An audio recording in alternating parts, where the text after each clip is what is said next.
मला Parkinson diagnose झालाय, पुढे काय?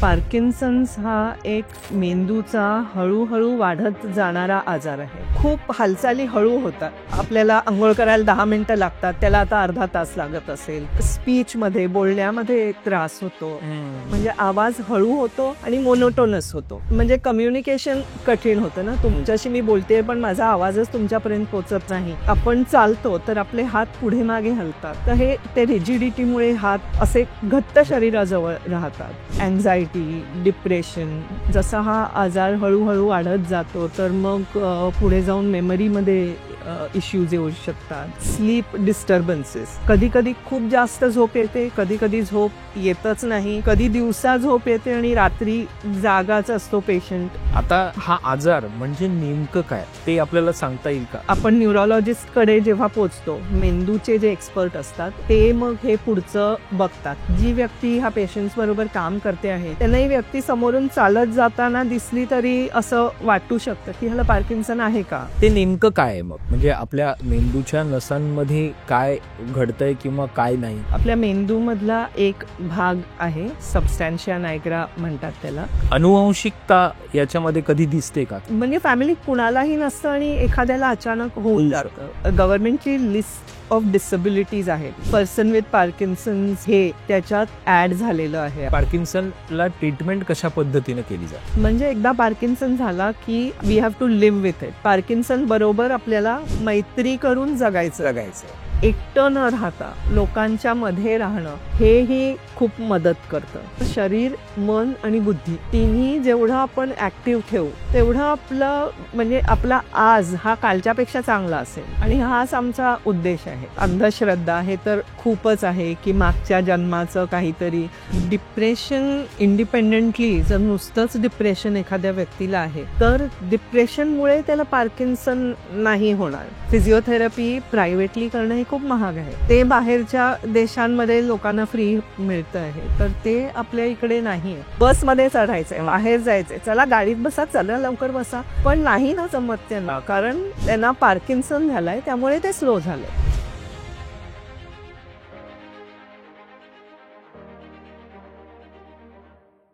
नमस्कार, मी शार्दुल सराफ.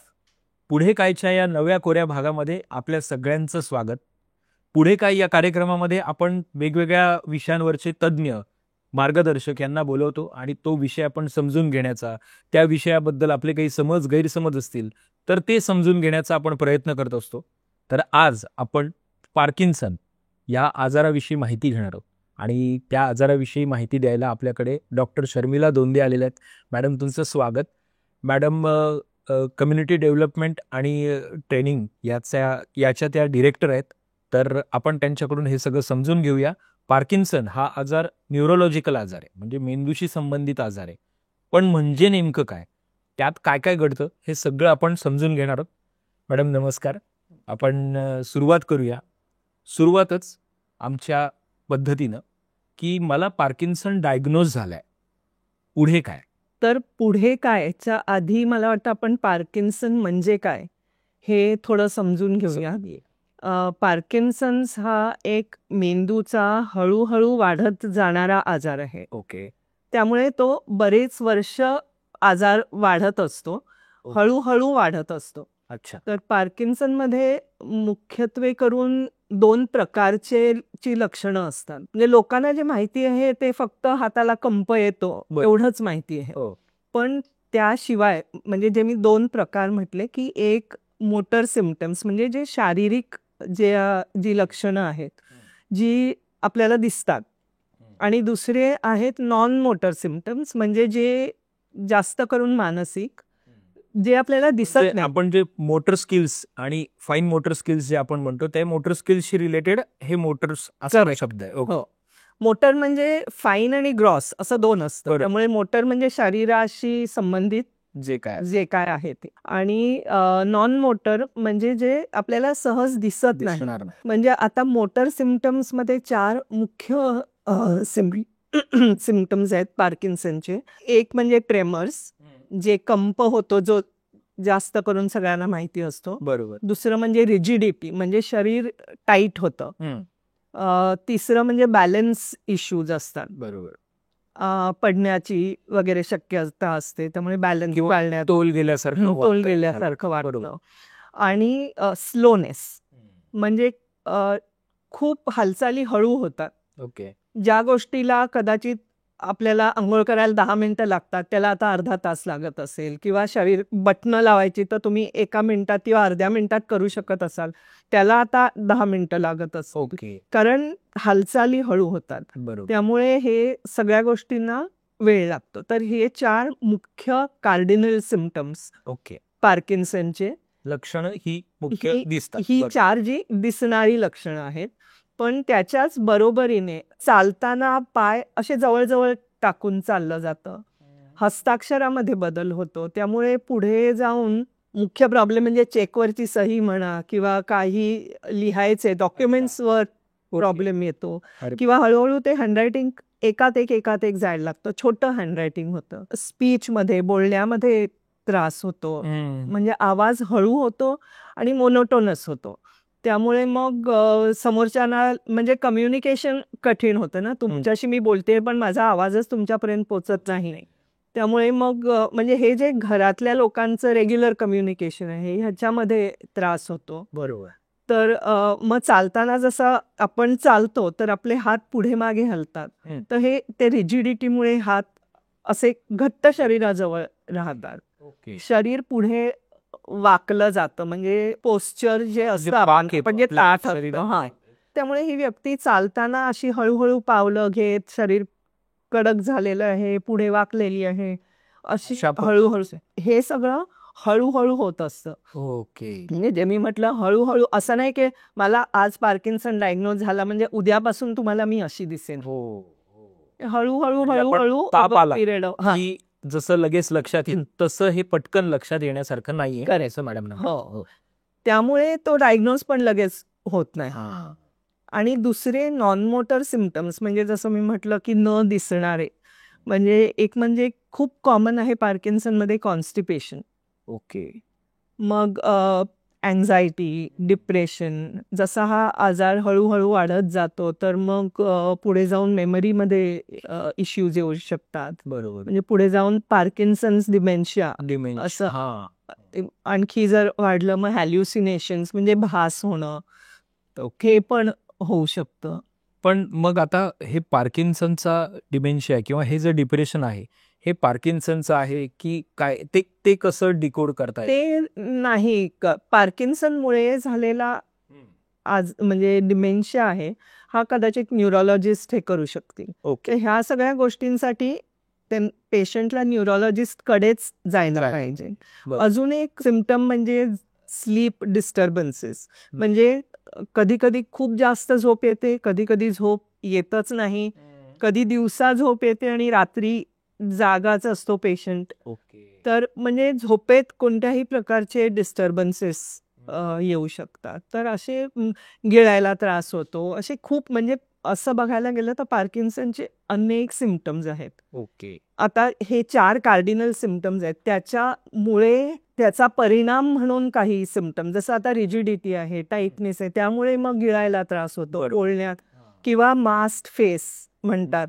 म्हणजे मी आता मला आनंद झालाय तर तुम्हाला कदाचित माझ्या चेहऱ्यावर दिसेल. ओके. पण जर मला पार्किन्सन झाला आणि काही काळानंतर म्हणजे ते मसल्स टाईट होतात, त्यामुळे मला हसायचंय पण मी स्माईल नाही करू शकत, किंवा मला दुःख झालंय तर तुम्ही म्हणजे काय असं होतं ना की काय आज बरं नाही वाटत आहे का, तर ते सगळं चेहऱ्यावर असं नाही. ओके. तर पण प्रत्येक व्यक्तीमध्ये ह्या सगळ्याच सिम्पटम्स दिसतील असं नाही. कोणामध्ये काय असं असू शकतं. आणि त्यामुळे पार्किन्सनची प्रत्येक व्यक्ती ही वेगळी असते. म्हणजे मला झालंय तर तुला झालंय का असं कम्पेअर नाही करू शकत. म्हणजे कॉमन असतील असं काही सांगता येत नाही. बरोबर. जसं मी म्हटलं मेन सिम्पटम्स आहेत ते असतात, पण काही जणांना ट्रेमर जास्त असतात, काही जणांना बॅलन्स इश्यू जास्त असतात. साधारणतः स्लोनेस आणि रिजिडिटी हे सगळ्यांमध्ये दिसतं. बरोबर. आता आपण लक्षणं समजून घेतो. आता हा आजार म्हणजे नेमकं काय ते आपल्याला सांगता येईल का थोडं सोप्या भाषेत? मला माहिती आहे कारण हे थोडंसं अवघड आहे, पण तरी थोडक्यात सांगायचं झालं सोप्या भाषेत तर काय सांगू शकतो? तर बऱ्याचदा असं होतं की आता हळू, जसं मी म्हटलं, स्लोनेस एक सिम्पटम आहे. पण बऱ्याचदा हा आजार हा थोडा मोठ्या वयातल्या लोकांमध्ये दिसतो. त्यामुळे स्लो झालेत तर वय झालंय तर स्लो झालेत असं होऊ शकतं. त्यामुळे बऱ्याचदा पेशंट डॉक्टरपर्यंत पोचत नाही. पार्किन्सन डायग्नोज करायला टेस्ट ॲज सच नाही आहेत की ही ब्लड टेस्ट केली आणि पॉझिटिव्ह आली, त्याच ह्याच्याने मी समजून घेण्याचा प्रयत्न करतो. बरोबर. असं नाही आहे. त्यामुळे मेनली सिम्पटमॅटिक डायग्नोसिस असतो. त्याच्यात काही टेस्ट असतात जे डॅट स्कॅन वगैरे अशा, पण हे थोडं पुढचं झालं. ओके. आपण न्यूरोलॉजिस्टकडे जेव्हा पोचतो, मेंदूचे जे एक्सपर्ट असतात बरोबर. ते मग हे पुढचं बघतात. पण जनरली पार्किन्सन हा क्लिनिकली डायग्नोज केला जातो. म्हणजे मी हे जे सिम्पटम तुम्हाला सांगितले ना, तर जी व्यक्ती ह्या पेशंट्स बरोबर काम करते आहे त्यांना ही व्यक्ती समोरून चालत जाताना दिसली तरी असं वाटू शकतं की ह्याला पार्किन्सन आहे का. ओके. तर जनरली क्लिनिकली डायग्नोज केलं जातं. पण ब्लड टेस्ट ह्याच्यासाठी ॲज सच नाही. बरोबर. म्हणजे ब्लड टेस्ट किंवा ह्या अशा म्हणजे मी जाऊ की डॉक्टरकडे न जाता मी जाऊ आणि माझी आता तुम्ही टेस्ट करा डायबिटीस सारखं वगैरे, तर असं नाही. ते नेमकं काय आहे मग? म्हणजे आपल्या मेंदूच्या नसांमध्ये काय घडतंय किंवा काय नाही ते आपल्याला सांगता येईल का काही? तर जसं मी म्हटलं, हा मेंदूचा आजार आहे. बरोबर. आपल्या मेंदूमधला एक भाग आहे, सबस्टॅन्शिया नायग्रा म्हणतात त्याला. तिकडे डोपामिन नावाचं एक केमिकल रिलीज होतं, ज्याला हॅपी हॉर्मोन पण म्हणतात. ओके. तर हे डोपामिन जे आहे ते हळूहळू कमी होतं. जेव्हा ते खूप कमी होतं, हळूहळू या सिम्पटम्स दिसायला लागतात. म्हणजे मुख्य कारण पार्किन्सन होण्याचं आहे की मेंदूमधला डोपामिन कमी झालंय. पण ते का कमी होतं हे अजून कळलेलं नाहीये. ओके. म्हणजे पार्किन्सन डोपामिन कमी झाल्यामुळे होतं. पण म्हणजे सिगरेट ओढून लंगचा कॅन्सर होऊ शकतो किंवा पान खाऊन तोंडात कॅन्सर होऊ शकतो किंवा हे आपल्याला एकाच एक सांगता येतं. तसं डोपामाइन कमी का झालं हे सांगता येत नाही. मग आता हे सगळं झाल्यानंतर याच्यातून आता तुम्ही जी लक्षणं सांगितली त्या लक्षणांमधून त्रास लक्षात येत आहेत, पण नेमकं रुग्णाला काय त्रास होतो? म्हणजे काय काय पद्धतीतून काय काय फेजेस मधून त्याला जावं लागतं? पार्किन्सन हा आजार असा आहे की फक्त रुग्णच नव्हे तर अख्ख्या फॅमिलीच अफेक्ट होते. अच्छा, बरोबर. कारण जसं मी म्हटलं, पडायची टेंडन्सी आहे, त्यामुळे मग त्यांच्याकडे तसं लक्ष द्यायला लागतं. खाण्यात म्हणजे आता जर आपण सकाळच्या दिवसापासून सुरुवात केली ना, तर मला ब्रश करायचंय, उठून आधी मला चालत चालत बाथरूम पर्यंत जायचंय. आपल्या सगळ्या दैनंदिन व्यवहारामध्ये त्याच्यावरती रिस्ट्रिक्शन्स येऊ शकतात. त्यामुळे म्हणजे मग घरातल्या लोकांना कधी कधी त्यांना माहित नाही हे पार्किन्सन आहे किंवा पार्किन्सनमुळे हे झालंय, मग चला ना लवकर बसमध्ये चढायचंय, बाहेर जायचंय, चला गाडीत बसा, चला लवकर बसा. पण नाही ना जमत त्यांना, कारण त्यांना पार्किन्सन झालंय त्यामुळे ते स्लो झालंय. तर हे म्हणून हे घरच्यांनी समजून घेणं ही गरजेचं आहे की आता मला बाहेर जायचंय, मला 9:30ला पोचायचं, तर मी 9ला कदाचित निघेन, पण 9ला निघण्यासाठी 8ला उठून माझं आवरेल. बरोबर. किंवा ह्या व्यक्तीचं आधी आवरून होत असेल, पण आता त्या व्यक्तीला त्याचसाठी कदाचित आणखी 1 तास लवकर उठायला लागेल.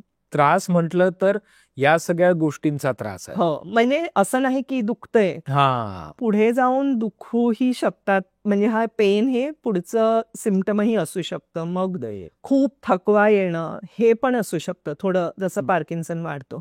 पण हे आपण जर एखाद्या व्यक्तीचं रोजचं आयुष्य बघितलं ना, तर छोट्या छोट्या गोष्टींमध्येही कपडे घालायला, आंघोळ करायला, मग उचला, अंगावर पाणी घ्या, साबण लावा, म्हणजे आपण कोणतीही गोष्ट विचार केली ना तरी त्या गोष्टीमध्ये हा त्रास होऊ शकतो. आता असं काही आहे का की म्हणजे अगदीच हा प्रश्न तुम्हाला खूप साधा वाटेल, पण तरी सुद्धा की अनुवांशिकता याच्यामध्ये कधी दिसते का किंवा असं काही असतं का, किंवा काय म्हणजे अजून आपण म्हणू शकतो की या पर्टिक्युलर ह्या वयात होतो किंवा इथून त्याची सुरुवात होऊ शकते वगैरे, असं काही सांगता येईल? साधारण स्टॅटिस्टिक्स प्रमाणे 10 ते 15% लोकांमध्ये अनुवंशिकता म्हणजे दिसू शकते. म्हणजे आता डायबिटीजच्या वेळेला विचारतात की तुमच्या फॅमिली मेंबर्समध्ये आई वडिलांना कुणाला डायबिटीस आहे का, मग तुम्हाला होण्याची शक्यता आहे, आता तुम्ही काळजी घ्या. बरोबर. पण तसं काही पार्किन्सनच्या बाबतीत नाही, म्हणजे जसं मी म्हटलं 10-1% लोकांमध्ये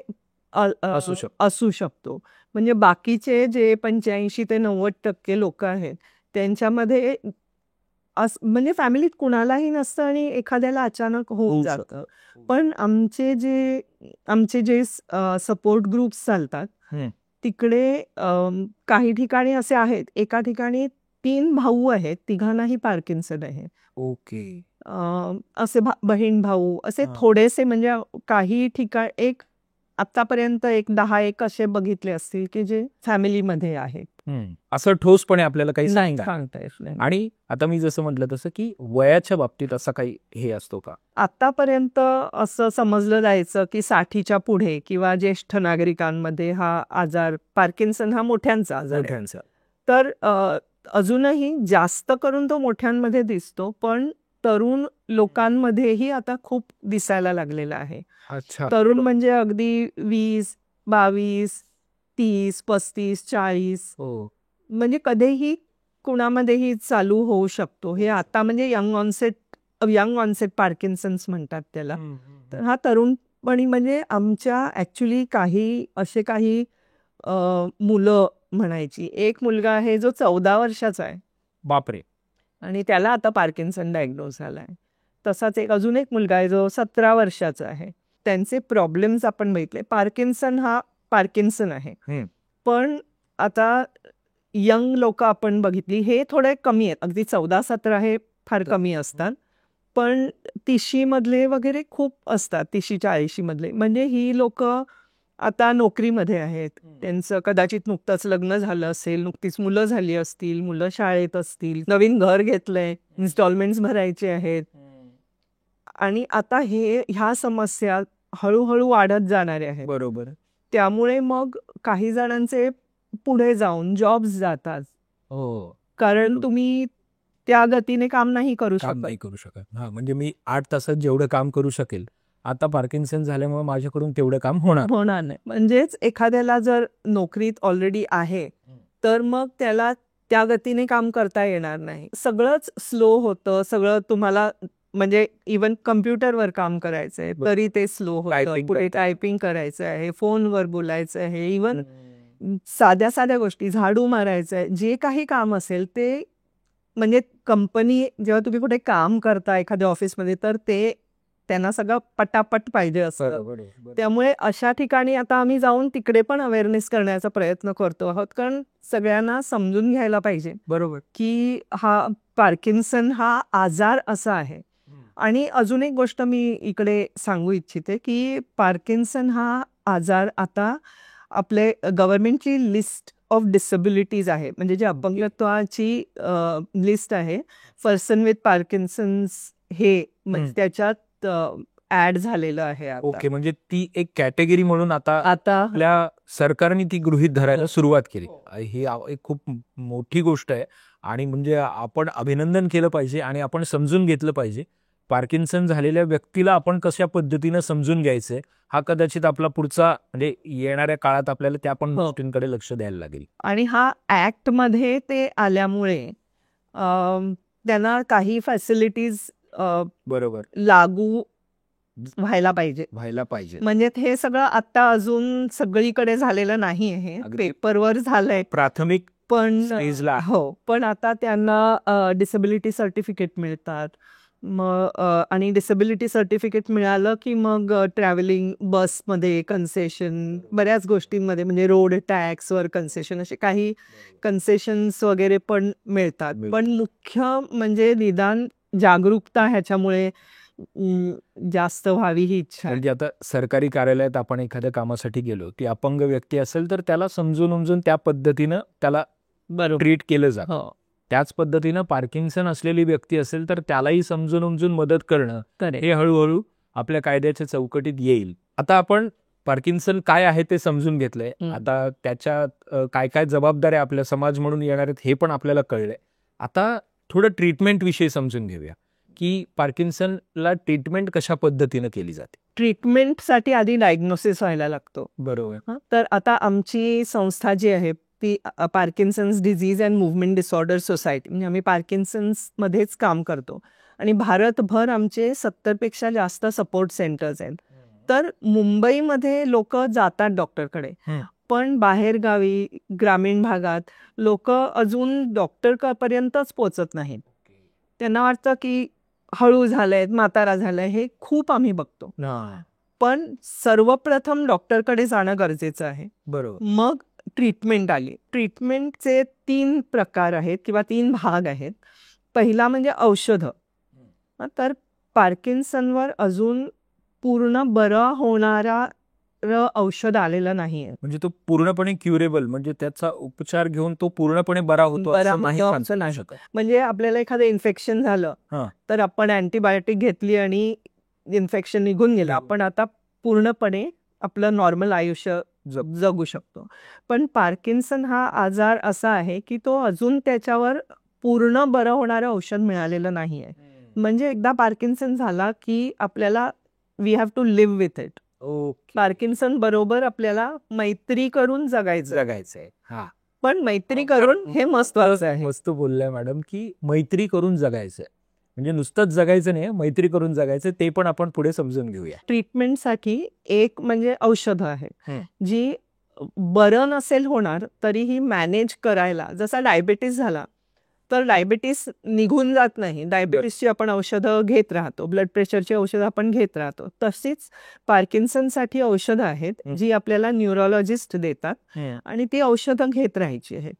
त्याच्याच बरोबरीने व्यायाम किंवा थेरपी ही पण तितकीच महत्वाची आहे जेवढी औषधं महत्वाची आहेत. कारण पार्किन्सन हे मूव्हमेंट डिसऑर्डर आहे, हालचालींमध्ये त्रास होतो त्याला. म्हणजे मी थेरपी अशासाठी म्हटलं की फिजिओथेरपी, ऑक्युपेशनल थेरपी. फिजिओथेरपी म्हणजे मोठ्या स्नायू किंवा मोठ्या सांध्यांसाठी वगैरे जे व्यायाम केले जातात. ऑक्युपेशनल थेरपी म्हणजे जे छोटे स्नायू आहेत जे आपल्या रोजच्या जीवनासाठी अतिशय महत्वाचं असतं, छोट्या गोष्टी करणं, ज्याच्यामध्ये हाताची बोटं वापरली जातात. तर ती ऑक्युपेशनल थेरपी. स्पीच थेरपी, कारण बोलण्यावर हे होतं.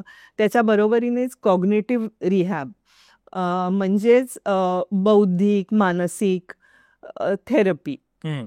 औषधं नाही, थेरपी. ते ऍक्टिव्हिटीज केल्या जातात त्याच्यासाठी वेगळ्या वेगळ्या, ज्यायोगे ह्या सगळ्या गोष्टी जेवढं शक्य असेल तेवढं आपण ऍक्टिव्ह ठेवू शकतो. त्याच्याच बरोबरीने असं म्हणजे प्रूव्ह झालेलं आहे रिसर्चनी की डान्स अँड मुव्हमेंट थेरपी ही सुद्धा ह्याच्यावर खूप चांगल्या प्रकारे त्याची मदत होते. मैत्री करण्यासाठी हा फार सोपा. हो, डान्स करा, आनंद मिळवा आणि त्याबरोबर तुमचा उपचार पण घ्या, थेरपी पण घ्या. क्या बात. मग योगा, क्रिएटिव्ह थेरपीज, वेगळे वेगळे थेरपीज जे असतात. समजा मला चित्रकला आवडते आणि मी पेंटिंग केलं तर त्याच्याने काय होणार आहे, एक तर पेंटिंग मला आवडता येते, मी म्हणजे मनाला आनंद मिळणार आहे. त्याच्या बरोबरीने हे फाईन मोटर जे आहे त्याच्यामध्ये जेवढं आपण त्याची प्रॅक्टिस करू तेवढा तो आपल्या ते स्नायू ऍक्टिव्ह राहतात. मला आता एक प्रश्न आला माझ्या मनात की ते डोपामिन जे आपल्या म्हणजे आनंद रस असं म्हणूया आपण, तो आनंद रस आला की डोपामिन क्रिएट होतं आणि मग ते पार्किन्सनला ते दूर करू शकतं. तर मग आपण सतत आनंदी राहणं किंवा आपण सतत वेगवेगळे ज्याने आपल्याला आनंद मिळतो अशा ऍक्टिव्हिटीज केल्याने त्याच्यावर फरक पडू शकत असेल. म्हणजे मी बरोबर बोलतोय? हो, पण बरं होणार नाही. कारण पार्किन्सनचे सिम्पटम्स कधी दिसतात, जवळजवळ 75-80% डोपामिन कमी झाल्यानंतर. त्यामुळे एवढं डोपामिन रिलीज नाही होणार आहे की आपले नॉर्मल लेवल पोहोचणार आहे, पण तरीही ते डोपामिन रिलीज होत राहतं. आणि आपण म्हणजे ह्यामुळे एकच नाही तर अनेक थेरपीज एकत्रितपणे त्या काम करतात. बरोबर. म्हणजे जसं मी पेंटिंगचं एक्झाम्पल दिलं, पेंटिंगमध्ये आनंद पण मिळतो आहे, त्याच्या बरोबरीने फाईन मोटर पण होत आहे, त्याच्या बरोबरीने कॉग्नेटिव्ह पण, म्हणजे हे आता काय आहे ते पण होत आहे. असं अनेक गोष्टी असू शकतात. त्याच्याच बरोबरीने सोशल म्हणजे ग्रुप्स असतात, जसे ज्येष्ठ नागरिक संघ आहेत म्हणा किंवा महिला मंडळ आहेत, ज्याच्यामध्ये गेला हल्ली ते लाफ्टर थेरपीचे ग्रुप्स असतात. तर म्हणजे अशा ठिकाणी गेलं की एकटं न राहता लोकांच्या मध्ये राहणं हेही खूप मदत करतं. बापरे, म्हणजे आनंदी जितकं आपण राहू शकू, जितकं आपल्याला स्वतःला आनंदी ठेवता येईल तितकं आपण त्यामध्ये डेव्हलपमेंट करू शकतो. बरोबर. हा त्याच्यातला मुख्य भाग. आणि ह्यासाठीच आमचे जे पार्किन्सनचे सपोर्ट ग्रुप आहे तो ग्रुप आहे. ग्रुप थेरपी चालते तिकडे. म्हणजे ह्या ज्या सगळ्या थेरपीज आहेत त्या थेरपी दिल्या जातात. त्याच बरोबरीने मी जे म्हटलं एकत्र सगळे आले की, आणि मी एकटा नाही, माझ्याच सारखे अनेक लोक आहेत. आणि हे मग म्हणजे एवढं छान असतं ना ते की आता एखादा आमचा ग्रुप असतो, समजा मुंबईतल्या एखाद्या ग्रुपचं आपण उदाहरण घेऊया, तर दादरचा आमचा ग्रुप आहे. मग ते हळूहळू सगळे लोक रोज आठवड्यातनं एकदा तिकडे भेटतात. त्यामुळे आणि मग आमचे फिजिओथेरपिस्ट आणि सायकोलॉजिस्ट, कारण मी दोन्ही प्रकारचे सिम्पटम्स सांगितले त्याप्रमाणे ते फिजिओथेरपिस्ट आणि सायकोलॉजिस्ट हे आमचे जे एक्सरसाइजेस आहेत ते प्लॅन करतात ऍक्टिव्हिटीज त्या पूर्ण ग्रुपची, त्या ग्रुपसाठी. आणि ग्रुपमध्ये हे व्यायाम घेतले जातात. त्याच्याच बरोबरीने इतरही काही म्हणजे खेळाद्वारे, जसं लहान मुलांचं असतं प्ले स्कूल असते पण त्याच्यात शिकवलं जातं, बरोबर, तसंच असं वाटतं की हे खेळ आहेत किंवा ऍक्टिव्हिटीज आहेत, पण त्याच्यात उद्देश हाच असतो की आपण मेमरी म्हणा, डिसिजन मेकिंग म्हणा, डिप्रेशन, ह्या गोष्टी पण त्याच्यात टार्गेट करू. पण त्याचबरोबर जेव्हा ते सगळे लोक एकत्र येतात ना, मग ते त्यांची फॅमिली बनते की वाढदिवस एकत्र सेलिब्रेट करूया, चला आज म्हणजे इवन व्हॅलेंटाईन डे सेलिब्रेट करतात. मग सगळे फुलं घेऊन येतात, मग कोणाचं तरी ॲनिव्हर्सरी आहे मग ते आपल्या बायकोला घेऊन येतील, केक घेऊन येतील. म्हणजे हे जे बॉन्डिंग असतं ना त्याच्यात जो त्यांना आनंद मिळतो तो बघून आम्हाला फार छान वाटतं. आमच्याकडे एक काकू होत्या, त्या आधी म्हणजे ऍक्च्युली त्यांना उठाय बसायला खूप त्रास व्हायचा कारण रिजिडिटीमुळे. आणि मग त्या यायला तयार नव्हत्या. त्यांना कुठून तरी कळलं की असा असा ग्रुप चालतो, मग त्या यायला तयारच नव्हत्या. मग त्यांचे मिस्टर आणि त्यांचा मुलगा असं त्यांना दोघांनी दोन बाजूला धरून घेऊन आले की आपण एक दोनदा जाऊन तर बघू.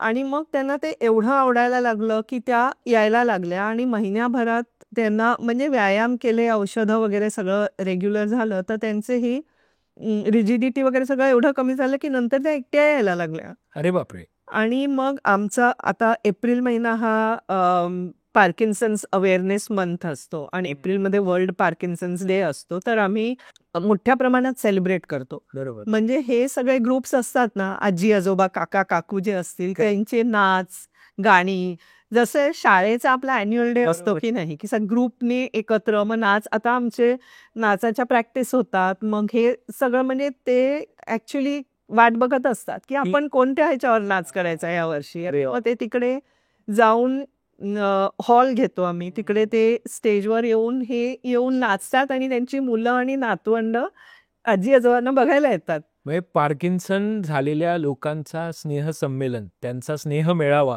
सुंदर गोड कल्पना ही. आणि काय त्याच्यातून घडत असेल मी इमॅजिन करूनच मला फार छान वाटतंय. म्हणजे म्हणूनच मी म्हटलं पार्किन्सन बरोबर मैत्री करून जगावं, की असं नाही की मला हे झालंय मी नाही करू शकत. आपण जेवढा व्यायाम करू तेवढे आपण ऍक्टिव्ह राहू, आणि जेवढे आपलं शरीर मन आणि बुद्धी तिन्ही जेवढं आपण ऍक्टिव्ह ठेवू व्यायामाद्वारे तेवढं आपलं म्हणजे आपला आज हा कालच्यापेक्षा चांगला असेल. आणि हाच आमचा उद्देश आहे. तर पण त्यामुळे सेंटरला येणं किंवा ग्रुप थेरपीमध्ये पार्टिसिपेट करणं हे महत्वाचं आहे. आता तुम्ही त्या काकूंचा एक आम्हाला प्रसंग सांगितलात, त्यांचा अनुभव. तर आता हे त्या कुटुंबाने ती जबाबदारी घेतली आणि ते सगळं घडवून आणलं. आता पार्किन्सन झालेला म्हणजे आजार झालेला माणूस आपल्या घरात आहे, तेव्हा आता कुटुंबाची जबाबदारी काय असते किंवा ते काय पद्धतीनं त्यांनी काम करायला हवं? पहिलं म्हणजे पार्किन्सन काय आहे हे समजून घेणं गरजेचं सगळ्यांनी. जसं मी सुरुवातीलाच म्हटलं की लोकांना ना फक्त शारीरिक ट्रेमर्स आहेत एवढंच लोकांना माहिती असतं. ते जे नॉन मोटर सिम्पटम्स मी जे बोलले त्याबद्दल लोकांना विशेष माहीत नसतं. आणि हा हळूहळू वाढत जाणारा आजार आहे. त्यामुळे ज्या आत्ता समस्या आहेत स्लो झालेत किंवा जो वेळ लागतोय, पडायला होतंय वगैरे किंवा पडल्यासारखं वाटतंय, 1 वर्षानंतर आणखी वाढणार आहे किंवा हळूहळू 2 वर्षानंतर वाढणार आहे. त्यामुळे हा आजार हा हळू काही असे पेशंट्स आहेत जे आमच्याबरोबर 30 वर्ष आहेत. म्हणजे आमच्या संस्थेला आता 25 वर्ष झाली, पण त्यांना तो आजार आधीच डायग्नोज झालेला.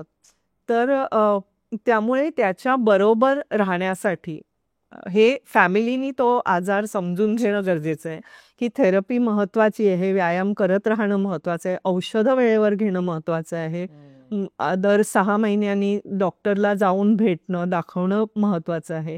हे फॅमिलीला समजायला पाहिजे आणि त्यांना सपोर्ट करायला पाहिजे, कारण ही व्यक्ती एकटी हा लढा नाही देऊ शकत. बरोबर. जेवढं फॅमिली कदाचित टर्न्स घ्यायला लागतील, कारण एखाद्या 70 वर्षाच्या व्यक्तीला जर पार्किन्सन डायग्नोज झाला तर त्यांची मुलं कामं करत असतील, नातवंड कॉलेजमध्ये असतील, पण आपल्यामध्ये टर्न घेऊन थोडंसं जर आजार समजून घेतला आणि आपली जबाबदारी समजून घेतली तर हे तेवढं कठीण नाही आहे. आता मला एक असं विचारायचं आहे की आता मला पार्किन्सनचे कुठलेही सिम्पटम्स नाहीत किंवा तसं काही दिसत नाही, तर मला एक कॉमन मॅन म्हणून मला काय खबरदारी घ्यायची किंवा मला कधी लक्षात येईल किंवा जर मला थोडंफार जाणवलं तर मला काय करायचंय किंवा माझ्या कुटुंबात कोणाला वाटलं तर त्यावेळेला मी काय करायचंय ते पण आपण जरा समजून घेऊया. आपल्याला आजार नाही पण होऊ नये म्हणून काय करायचंय तर ते अजून आपल्याला कारणच माहित नाहीये, त्यामुळे आपण काय अवॉइड करायचं हे माहित नाही. पण आपल्याला हे माहितीये की हा मेंदूचा आजार आहे, त्यामुळे आपलं आणि शारीरिक सिम्पटम्स दिसतायत, त्यामुळे शरीर, मन, बुद्धी हे ऍक्टिव्ह ठेवणं हे महत्वाचं आहे. व्यायाम करणं, योग्य सकस आहार घेणं आणि मेंदूचे किंवा बुद्धीसाठी वेगवेगळे हल्ली खूप व्यायाम असतात. व्यायाम म्हणता येईल की नाही, पण ऍक्टिव्हिटीज असतात. म्हणजे साधं म्हणजे शब्दकोडं सोडवा. पण मी इकडे अजून एक सांगू इच्छिते की सुडोकू असतं, पण आपण त्या एकाच लेवलचं जर सोडवत राहिलो ना तर ते बुद्धीला काही त्याच्यानी चॅलेंज नाही. सरावतो ना क्षणाला आपण ते शब्दकोड्यांचं आपल्याला गणित कळून जातं, तर फक्त ते करून नाही चालणार. किंवा आपण सोपं आपल्याला यायला लागलंय ना, मग आता कठीणकडे जायला पाहिजे किंवा वेगळं नवीन काहीतरी शिकायला पाहिजे, नवीन काहीतरी म्हणजे इन्स्ट्रुमेंट शिकावं, गाणं, जे काही असेल, जी आपली आवड असेल. स्वयंपाक करायला कोणाला आवडतो तर त्यातनं काही शिकावं. नवीन गोष्टी शिकण्यामुळे आपल्या मेंदूला परत ऍक्टिव्ह राहायला मदत होते. बरोबर. हॉबीज असतात, काही छंद आपले जोपासावे. आणि मेंदूसाठी सगळ्यात महत्वाची ऍक्टिव्हिटी म्हणजे झोप काढावी छान. हो, छान. पण म्हणजे योग्य पुरेशी झोप ही पण महत्वाची आहे. बरोबर. मी रस्त्याने जातोय आणि मला एखादी व्यक्ती दिसली तर त्याला पार्किन्सन आहे असं मला लक्षात येतं, तर मला कधी लक्षात येऊ शकतं? जर असं काही झालं तर मी त्याला मदत करावी का, केली तर कशी किंवा काय, ह्याबद्दल काहीतरी. कारण असं होऊ शकतं ना की मी त्याला मदत करायला जाण्याने त्यालाही असं वाटू शकतं मला मदत का करताय. बरोबर. ते थोडंसं जरा नीट आम्हाला सांगा, कारण आम्हाला कॉमन माणसाला ते कधीही जाणवू शकतं, तर त्यावेळेला काय करूया? तर असं परत मी एक उदाहरण देते की काय व्हायचं, आमच्याकडे एक पेशंट होते. मग ते जेव्हा, आणि ते यंगर होते, पण त्यांना जास्त बॅलन्सचे सिम्पटम्स होते. म्हणजे बॅलन्स म्हणजे रस्त्यातनं चालताना लोकांना बऱ्याचदा असं वाटतं की काहीतरी नशेत आहे की काय हमारा, कारण त्यांना ते म्हणजे लोकांना माहित नाहीये ना की ह्याला पार्किन्सन आहे.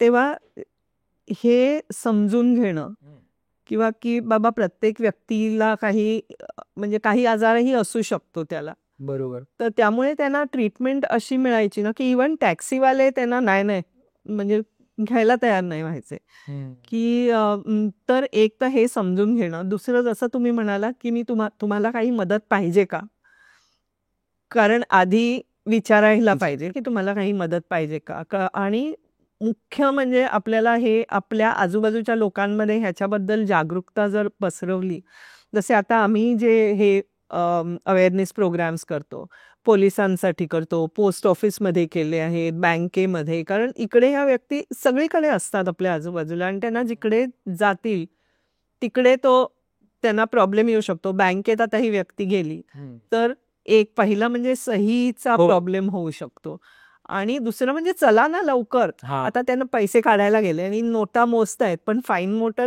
प्रॉब्लेम आहे त्यामुळे त्यांना वेळ लागतो. तर हे थोडंसं समजून घेणं, तिथल्या लोकांनी त्यांना मदत करणं, त्यामुळे लोकांना स्टाफला पण हे समजून घेणं खूप मोठं काम आहे. पण जागरूकता पसरवणं हेच खूप मोठं म्हणजे त्यातलं खूप मदत होणार आहे. एक फार महत्वाचा मुद्दा मॅडमनी सांगितलाय की पुढे कायचा जो आपला हेतू आहे, हे कार्यक्रम आपण कशासाठी करतोय, आपल्याला पार्किन्सन का समजून घ्यायचं आहे, ते याच्यासाठी की समाज म्हणून आपली पण एक काहीतरी जबाबदारी येते. आपल्याला जर का अशी कुठली व्यक्ती दिसत असेल की ज्याला पार्किन्सन झालेला असू शकतो, आपण पहिल्यांदा आधी त्याच्याबद्दलचा गैरसमज न बाळगता की हा नशेत असेल वगैरे असा गैरसमज न बाळगता तुम्हाला मदत हवी आहे का, मी तुम्हाला काही मदत करू का, आणि जर त्यांनी होकार दिला तर आपण त्याला काहीतरी मदत केली पाहिजे किंवा त्याला किमान समजून घेतलं पाहिजे. बरोबर बोलतो. हा, तर ह्या पद्धतीनं आपण पार्किन्सनच्या आपल्या आजूबाजूला असेल पार्किन्सन आजार असलेल्या व्यक्तीशी डील करायला हवं. असं होऊ शकतं ना की माझ्या कुटुंबात कोणाला तरी त्रास होतोय आणि मला तो लक्षात येत नाही, बरोबर, की साधारणपणे वय झालेली व्यक्ती आहे, मात्र आता वय झालंय रे त्यांचं, त्यांना नाही लक्षात राहत किंवा त्यांना नाही करता येणार, अरे ते आता कुठे जमणार, असं होऊ शकतं. तर मग अशा वेळेला मी एकदा डॉक्टरांना दाखवायला गरज आहे. हो का, म्हणजे आपण डायग्नोज नाही करू शकत पण डॉक्टरकडे जाणं गरजेचं आहे. कारण जरी त्यांचं वय झालं असेल तरीही त्यांचं म्हणजे त्यांचं जर आयुष्य सुकर होऊ शकत असेल, बरोबर, काही औषधा गोळ्यांमुळे हे सगळं थोडंसं इझी होऊन जातं. त्यामुळे डॉक्टरकडे जाणं हे तर अगदी म्हणजे महत्वाचंच आहे. खूप पेशंट्स असे असतात की त्यांना हे होतंय पण अजून मी डॉक्टरकडे नाही गेलो. व्यक्तीचं वय काहीही असो, जेव्हा आपल्या मनात शंका येते की बाबा हे का स्लो झाले किंवा का जसं तुम्ही म्हणालात विसरतायत, पार्किन्सन मध्ये विसरणं हे थोडं नंतर येतं. बरोबर, पण कोणत्याही आजारामध्ये की जर तेव्हा डॉक्टरकडे, आणि डॉक्टर म्हणजे न्यूरोलॉजिस्टकडे बरोबर, गरजेचं आहे. आता जिकडे न्यूरोलॉजिस्ट नाही आहेत तिकडे आपण जे कोणते डॉक्टर फॅमिली फिजिशियन्स अवेलेबल असतील तरी त्यांच्याकडे गेलं तरी ते पण गाईड करू शकतात. बरोबर. पण डॉक्टरकडे जाणं, औषधं घेणं, व्यायाम करणं हे खूप महत्वाचं आहे. आणि तुम्ही जी लक्षणं सांगितली ती लक्षणं जर दिसत असतील तर एक म्हणजे पार्किन्सनची शक्यता आहे का, हा पण एक पडताळणी करणं गरजेचं आहे. नक्कीच गरजेचं आहे. आणि आता म्हणजे पार्किन्सन बद्दलचे काही गैरसमज लोकांमध्ये असतील, काही समजुती असतील, तर त्याबद्दल आम्हाला काय सांगू शकाल? खूप गैरसमज आहेत. बरं, ओके. म्हणजे आपल्याला वाटतं आपण सुशिक्षित समाज किंवा सुधारतोय वगैरे, पण जेव्हा आपल्यावर येतं ना तेव्हा ते सगळे गैरसमज खूप दिसतात. एक म्हणजे अंधश्रद्धा, हे तर खूपच आहे की मागच्या जन्माचं काहीतरी, किती लोक म्हणजे असं की काहीतरी तर पाप केलंय ह्यांनी म्हणून ह्याला, बापरे, म्हणजे पार्किन्सनशी संबंधित की काहीतरी पाप केलं म्हणून म्हणजे यांनी काहीतरी पाप केलं म्हणून ही ह्याला शिक्षा म्हणून आजार. तर असं काही नाहीये. ते मेंदूमध्ये जे काही बदल झालाय त्याच्यामुळे झालं आहे ते. बरोबर. मग दुसरं गैरसमज म्हणजे लोकांना वाटतं की हा संसर्गजन्य रोग आहे, की हा माणूस असा करतोय तर त्याच्या बाजूला मी बसलो तर मला होईल की काय. तर हा संसर्गजन्य रोग अजिबातच नाही. बरोबर. अजून एक गैरसमज म्हणता येईल की जेव्हा ट्रेमर्स दिसतात ना तर लोकांना वाटतं की हा पार्किन्सन झालाय. तर ट्रेमर फक्त पार्किन्सन मध्येच नसतात, इतरही काही आजारांमध्ये असू शकतात. असं काही उदाहरण सांगता येईल? म्हणजे इसेन्शियल ट्रेमर्स म्हणून एक आहे की ज्याच्यात ते नुसतं तेवढंच आहे, बाकीचे काहीच सिम्पटम्स नसतात किंवा इतरही काही गोष्टींमुळे असतील तर त्यासाठी डॉक्टरकडे जायला पाहिजे. बरोबर. पण म्हणजे ट्रेमर्स म्हणजे पार्किन्सन असं नाही. आणि जरी हा अनुवंशिक, जसं मी म्हटलं, एक 10-15% अनुवंशिक आहे, पण असं नाही की प्रत्येकालाच माझ्या वडिलांना झालाय म्हणजे मला होईलच. त्यामुळे लोक हे खूप घाबरतात की आता मला होणार. तर तशा गैरसमजुतीत राहण्याची गरज नाही. असे सिम्पटम्स दिसले तर डॉक्टर म्हणजे न्यूरोलॉजिस्टकडे जाऊन त्यांच्याकडे नीट ट्रीटमेंट घेऊन हे समजून घेणं की हे खरंच आहे का पार्किन्सन, हे समजून घेणं, त्याची पडताळणी करणं हे जास्त गरजेचं आहे. आता आपण समज आणि गैरसमज ह्या विषयावरच आहोत, म्हणून मला एक मनात प्रश्न आला आत्ता आपण बोलता बोलता की तुम्ही मगाशी जी लक्षणं आहेत सिम्पटम्समध्ये तुम्ही सांगितले की डिप्रेशन हा पण एक त्यातलं एक सिम्पटम असू शकतं. आता एखादा व्यक्ती असा असू शकतो जो डिप्रेशनमधून जातोय काही काळ, तर हे पार्किन्सनचं आहे किंवा नाही किंवा काय, या सगळ्या समजून घेण्यासाठी आपल्याला काय करता येऊ शकेल? डिप्रेशन इंडिपेंडेंटली जर नुसतंच डिप्रेशन एखाद्या व्यक्तीला आहे तर डिप्रेशनमुळे त्याला पार्किन्सन नाही होणार. बरोबर. म्हणजे जर त्याच व्यक्तीचं डोपामिन कमी झालं, कारण आपलं कारण पार्किन्सनचं काय आहे, डोपामिन. त्यामुळे डिप्रेशनमुळे डोपामिन कमी होणार नाहीये. त्यामुळे इंडिपेंडेंट डिप्रेशन असेल तर त्याच्यामुळे त्याला पार्किन्सन होईल असं नाही. योगायोग जर असेल की ह्याला डिप्रेशन आहे आणि ह्याचं डोपामिन पण कमी झालंय, पण डोपामिन कमी होतं तेव्हाच पार्किन्सन होतो. कारण तर तेच आहे. म्हणजे मिश्र परिणाम असू शकेल, पण प्रत्येक ज्या व्यक्तीला डिप्रेशन आहे किंवा जास्त काळ डिप्रेशन आहे म्हणून आता त्याला पार्किन्सन व्हायचे चान्सेस आहेत का, तर नाही. तसं नाही. बरोबर बरोबर. म्हणजे हा पण एक गैरसमज होऊ शकतो, त्या याच्याने आपल्याला, मला हा प्रश्न महत्वाचा वाटला. आता हे जसे माझ्या मनात काही प्रश्न येत आहेत, हा व्हिडिओ करण्याआधी आम्ही ह्याबद्दलचे काही प्रश्न काही असतील तर तुम्ही आम्हाला विचारा असं आम्ही लोकांना आवाहन केलं, तर काही आम्हाला प्रश्न मिळालेत. त्यातला एक प्रश्न आमच्याकडे आहे. जगदीश देवधर म्हणून आहेत पुण्याचे, ते विचारतायत की याची जी ट्रीटमेंट आहे ती इन्शुरन्समध्ये कव्हर होते का?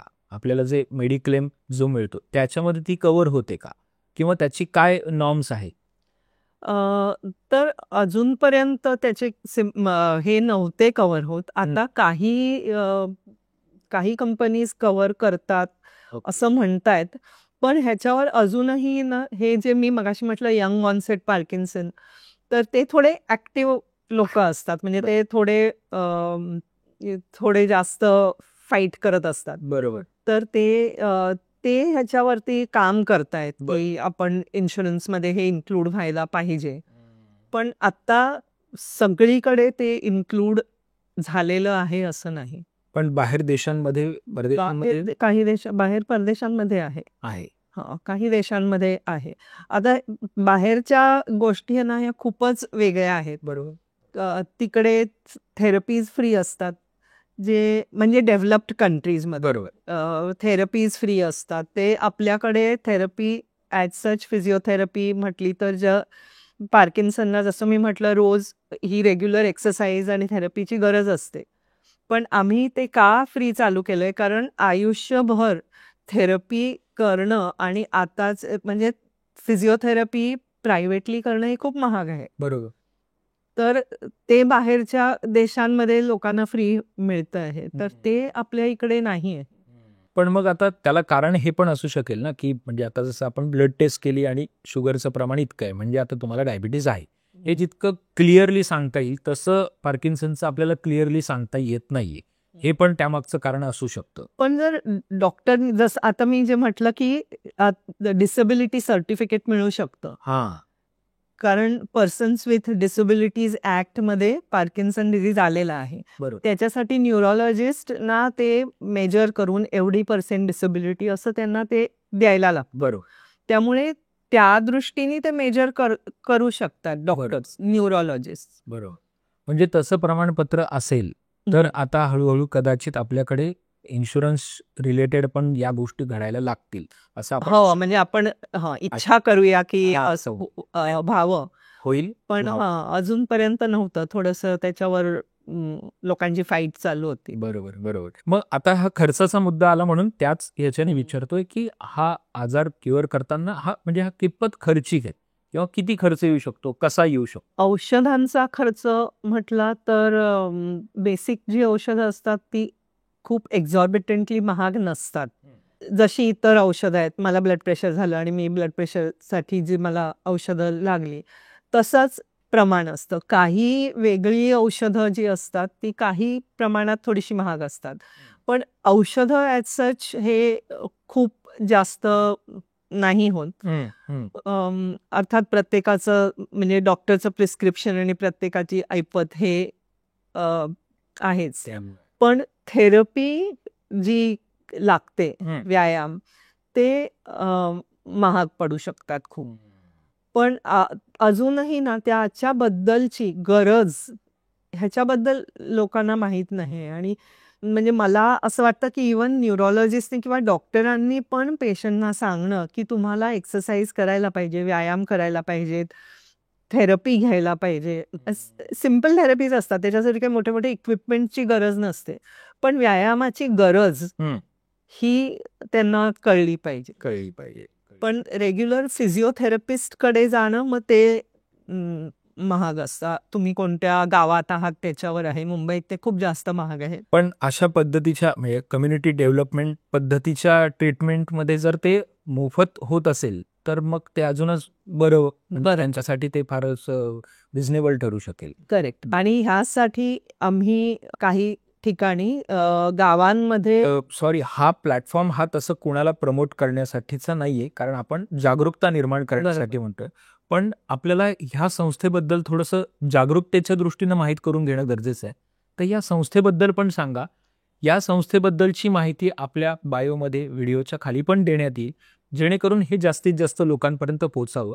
पण त्या संस्थेबद्दल पण सांगा मॅडम. ही आमची संस्था Parkinson's disease and movement disorder society. बरोबर. ही संस्था 2001 मध्ये पद्मश्री डॉक्टर B.S. सिंघल, जे एक मोठे तज्ज्ञ न्यूरोलॉजिस्ट आहेत, त्यांनी चालू केली.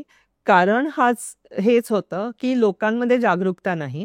त्यामुळे जागरूकता निर्माण करणं, आणि दुसरं म्हणजे थेरपीज ज्याची गरज आहे ती सगळ्यांना परवडते असं नाही, म्हणून मोफत थेरपी देणं, हे 2 मुद्द्यांनी आम्ही हे सुरू केलं होतं. त्यांनी सुरू केलं तेव्हा.